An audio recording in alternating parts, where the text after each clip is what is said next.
217ನೇ ಕೆಂಪೇಗೌಡರ ಜಯಂತ್ಯೋತ್ಸವದ ಶುಭಾಶಯಗಳು.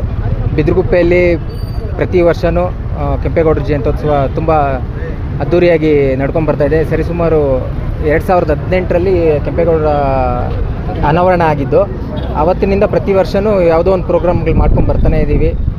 ಮೂರ್ತಿಯವ್ರು ಹೇಳ್ದಂಗೆ ಕ್ಯಾನ್ಗಳು ಕೊಡೋದಾಗಿರ್ಬೋದು, ಹೊದಿಕೆಗಳು ಕೊಡೋದಾಗಿರ್ಬೋದು, ಕೊಡೆಗಳು ಕೊಡೋದಾಗಿರ್ಬೋದು, ಬಡವರಿಗೆ ಏನು ಅನುಕೂಲಕ್ಕೆ ಬೇಕಾಗುತ್ತೋ ಅಂಥದನ್ನ ನಾವು ಮಾಡ್ತಾ ಬರ್ತಾಯಿದ್ವಿ. ಅಂದರೆ ಪ್ರತಿ ಗ್ರಾಮಸ್ಥರು ಎಲ್ಲ ಸೇರಿ ಏನು ಮಾಡಬೇಕು, ಏನು ಒಳ್ಳೇದಾಗುತ್ತೆ ನಮ್ಮ ಕಡೆಯಿಂದ, ಕೆಂಪೇಗೌಡರ ಜಯಂತ್ಯೋತ್ಸವಕ್ಕೆ ಏನು ಒಳ್ಳೇದು ಮಾಡ್ಬೋದು ಅಂತ ಯೋಚನೆ ಮಾಡಿ ಪ್ರತಿ ವರ್ಷವೂ ಯಾವುದೋ ಒಂದು ಒಳ್ಳೆ ಕಾರ್ಯಕ್ರಮ ಮಾಡ್ಕೊಂಡು ಬರ್ತಾಯಿದ್ದೀವಿ. ಅದೇ ಥರ ಈ ವರ್ಷ ಆ್ಯಂಬುಲೆನ್ಸನ್ನು ಗಿಫ್ಟಾಗಿ ಕೊಟ್ಟಿದ್ದೀವಿ. ಆ್ಯಂಬುಲೆನ್ಸ್ ಈಗೇನು ಪಂಚಾಯತಿಗೆ ನಾವು ಹ್ಯಾಂಡ್ ಓವರ್ ಮಾಡಿದ್ದೀವಿ, ಪಂಚಾಯತಿ ನೆಕ್ಸ್ಟ್ ಇನ್ನದು ಪಂಚಾಯತಿ ಅವ್ರ ಜವಾಬ್ದಾರಿ ಆಗಿರುತ್ತೆ. ಸೊ ಜನಕ್ಕೆ ಅನುಕೂಲ ಆಗೋ ಥರ ಅವರು ನಡ್ಕೊಂಡೋಗಿ ಅದನ್ನ ಮುಂದುವರ್ಸ್ಕೊಂಡು ಚೆನ್ನಾಗಿ ನಡ್ಸ್ಕೊಂಡು ಹೋದರೆ ಸಾಕು ಅಂತ ಕೇಳ್ಕೊಳ್ತೀವಿ. 517ನೇ ನಾಡಪ್ರಭು ಕೆಂಪೇಗೌಡ ಜಯಂತ್ಯೋತ್ಸವ ನಮ್ಮ ಬಿದಿರುಪೆ ಪಂಚಾಯತಿ ವ್ಯಾಪ್ತಿಯಲ್ಲಿ ಬಿದಿರುಪೆ ಬಸ್ ಸ್ಟಾಪ್ನಲ್ಲಿ ಅದ್ದೂರಿಯಾಗಿ ನಮ್ಮ ಎಲ್ಲ ಬಿದಿರುಪೆ ಗ್ರಾಮಸ್ಥರೆಲ್ಲ ಅದ್ದೂರಿಯಾಗಿ ಮಾಡಿದ್ದಾರೆ. ಈ ಸಂದರ್ಭದಲ್ಲಿ ನಮ್ಮ ಅಕ್ಕ ಆಗಿದ್ದ ಅನಸೂಯಕ್ಕ ಮತ್ತು ಶ್ರೀರಾಮಣ್ಣವರ 43ನೇ ವಾರ್ಷಿಕೋತ್ಸವದ ಅಂಗವಾಗಿ ನಮ್ಮ ಗ್ರಾಮ ಪಂಚಾಯತಿಗೆ ಆಂಬುಲೆನ್ಸನ್ನು ಉಚಿತವಾಗಿ ನೀಡಿದ್ದಾರೆ. ಅವರಿಗೆ ಆರೋಗ್ಯ ಕೊಟ್ಟು ಐಶ್ವರ್ಯ ಕೊಟ್ಟು ಭರತ್ ಕುಮಾರ್ ಮತ್ತು ವಿಜಯ್ ಅವರಿಗೆ ಬಿಟ್ಟಪ್ಪನವ್ರ ಫ್ಯಾಮಿಲಿಯವರಿಗೆ ಎಲ್ಲರಿಗೂ ಶುಭಾಶಯ ಕೊಡ್ತಾ ಇದ್ದೀನಿ. ಗ್ರಾಮದಲ್ಲಿ ನಾಡಪ್ರಭು ಕೆಂಪೇಗೌಡರ ಜಯಂತ್ಯೋತ್ಸವವನ್ನು ಗ್ರಾಮದ ಯುವಕರು ಎಲ್ಲ ಸೇರಿ ಒಗ್ಗಟ್ಟಿನಿಂದ ಈ ದಿನ ಏನು ಆಚರಣೆ ಮಾಡ್ತಾ ಇದ್ದಾರೆ. ಪ್ರತಿ ವರ್ಷ ಇದು ಇತಿಹಾಸ ಸೃಷ್ಟಿ ಮಾಡ್ದಂಗೆ ಏನೋ ಒಂದು ಕಾರ್ಯಕ್ರಮ ಇದ್ದೇ ಇರ್ತೈತೆ. ನೀರಿನ ಕ್ಯಾನ್ಗಳು ಕೊಡೋದು, ಶಾಲು ಹೊದಿಕೆಗಳನ್ನು ಕೊಡೋದು, ಬಡವರಿಗೆ ಎಲ್ಲ ಗೊತ್ತಕ್ಕಂಥ ವಸ್ತುಗಳನ್ನು ಕೊಟ್ಟಿದ್ದಾರೆ.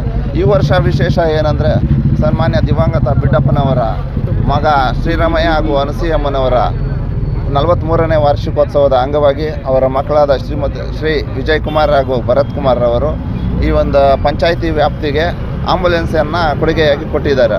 ಇದು ಒಳ್ಳೆ ಕೆಲಸಕ್ಕೆ ಉಪಯೋಗ ಆಗಲಿ, ಹಾಗೆ ಇತಿಹಾಸ ಇರತಕ್ಕಂಥ ಬಿಡ್ಡಪ್ಪನವರ ಕುಟುಂಬಕ್ಕೂ ಈ ಸಮಯದಲ್ಲಿ ಒಳ್ಳೆಯದಾಗಲಿ ಅಂತ ನಾನು ಪ್ರಾರ್ಥನೆ ಮಾಡ್ತೀನಿ.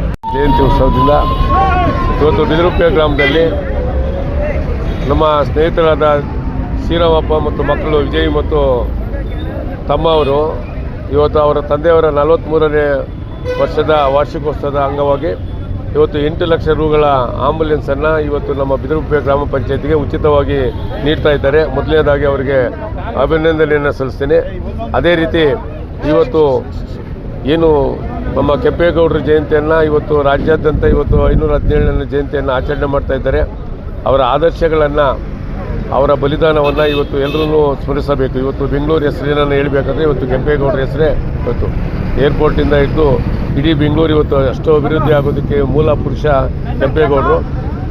ಆ ಅಂಗವಾಗಿ ಇವತ್ತು ಜಯಂತಿ ಅಂಗವಾಗಿ ಇವತ್ತು ನಮ್ಮ ಗ್ರಾಮದ ಶ್ರೀರಾಮಪ್ಪರು, ದೊಡ್ಡಮನೆ ಶ್ರೀರಾಮಪ್ಪನವರು ಮತ್ತು ಅವ್ರ ಮಕ್ಕಳು ಇವತ್ತು ಆ 8 ಲಕ್ಷ ರೂಗಳ ಆಂಬುಲೆನ್ಸನ್ನು ಕೊಟ್ಟಿರೋದಕ್ಕೆ ನಿಜವಾಗಲೂ ಬಡವರು ಮತ್ತು ಸಾರ್ವಜನಿಕರಿಗೆ ಬಹಳ ಅನುಕೂಲ ಆಗುತ್ತೆ. ಯಾಕಂದರೆ ಎಮರ್ಜೆನ್ಸಿಗೆ, ತುರ್ತು ಚಿಕಿತ್ಸೆಗೆ ಆಸ್ಪತ್ರೆಗೆ ಹೋಗಬೇಕಾದ್ರೆ, ದೂರದಿಂದ ಬರಬೇಕಾದ್ರೆ ಕೆಲವು ಟೈಮಲ್ಲಿ ಟ್ರಾಫಿಕಲ್ಲಿ ಹಾಫ್ ಆನ್ ಅವರ್ 1 ಅವರ್ ಆಗುತ್ತೆ.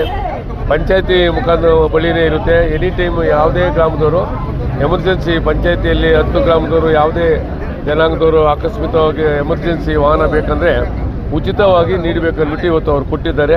ಮತ್ತೊಮ್ಮೆ ಅವರಿಗೆ ಅಭಿನಂದನೆ ಸಲ್ಲಿಸ್ತೇನೆ. ಈ ಕಾರ್ಯಕ್ರಮಕ್ಕೆ ಬಂದಿರೋಂಥ ಎಲ್ಲ ಸಾರ್ವಜನಿಕರಿಗೆ ಮತ್ತು ನಮ್ಮ ಅತ್ತಿಬೆಲೆ ಆರಕ್ಷಕ ಠಾಣೆ ವೃತ್ತ ನಿರೀಕ್ಷಕರಾದ ಮಂಜುನಾಥ್ ಸರ್ ಬಂದಿದ್ದರು.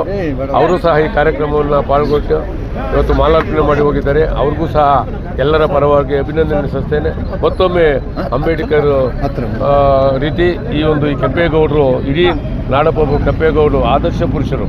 ಕೆಲವನ್ನೆಲ್ಲ ನಾವು ಈ ಟೈಮಲ್ಲಿ ವಾಲ್ಮೀಕಿನಿರ್ಬೋದು, ಕನಕದಾಸನಿರ್ಬೋದು, ರೇವಣ್ಣನಿರ್ಬೋದು, ಇವತ್ತು ಅಂಬೇಡ್ಕರ್ನಿರ್ಬೋದು, ಈ ರೀತಿ ಎಲ್ಲ ಸಾರ್ವಜನಿಕವಾಗಿ ಇವತ್ತು ಅವರ ಜನ್ಮದಿನಗಳನ್ನು ನಾವು ಆಚರಣೆ ಮಾಡೋದು ಬರೀ ಜನ್ಮದಿನ ಆಚರಣೆ ಮಾಡಬೇಕು. ಅವರ ಆದರ್ಶಗಳನ್ನು ನಾವು ಪಾಲನೆ ಮಾಡಬೇಕು. ಅವರನ್ನು ಪ್ರತಿ ದಿವಸ ನಾವು ನೆನೆಸ್ಕೊಬೇಕು. ಅದರಿಂದ ಮತ್ತೊಮ್ಮೆ 517ನೇ ಕೆಂಪೇಗೌಡರ ಜಯಂತಿಗೆ ಬಂದಿರುವಂಥ ಎಲ್ಲ ಸಾರ್ವಜನಿಕರಿಗೆ ಅಭಿನಂದನೆ ಸಲ್ಲಿಸ್ತೇನೆ.